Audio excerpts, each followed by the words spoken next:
Այս տարվա ընթացքում ֆիզիկայից մենք ուսումնասիրել ենք մի շարք կարևոր թեմաներ, կատարել ենք բազմաթիվ լաբորատոր աշխատանքներ, լուծել խնդիրներ և գրել թեստեր։ Սկզբում մենք ծանոթացանք մեխանիկական աշխատանքին։ Մեխանիկական աշխատանք է կատարվում այն դեպքում, երբ մարմնի վրա ազդող ուժը առաջացնում է տեղաշարժ։ Աշխատանքը կախված է ուժից, տեղաշարժից և դրանց միջև եղած անկյունից։ Հաջորդ թեման օգեգեն էր՝ օգտակար գործողության գործակից։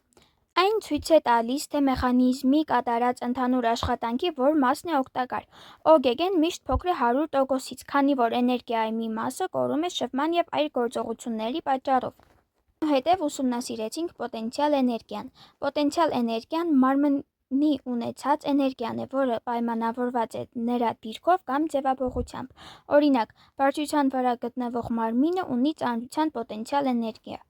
Քննարկել ենք նաև էներգիայի պահպանման օրենքը, որի համաձայն փակ համակարգում էներգիա չի կորչում և չի ստեղծվում, այլ անցնում է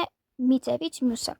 Առանձին թեմա էր դեֆորմացված առանցքական մարմնի պոտենցիալ էներգիան։ Երբ զսպանակը սեղմվում է կամ ձգվում է, նրա մեջ կուտակվում է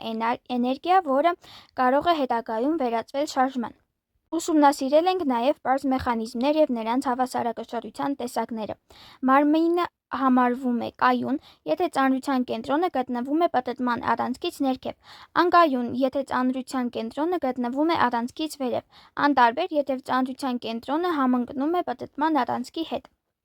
Խոսել ենք նաև լծակի մասին, որը պարզ մեխանիզմ է և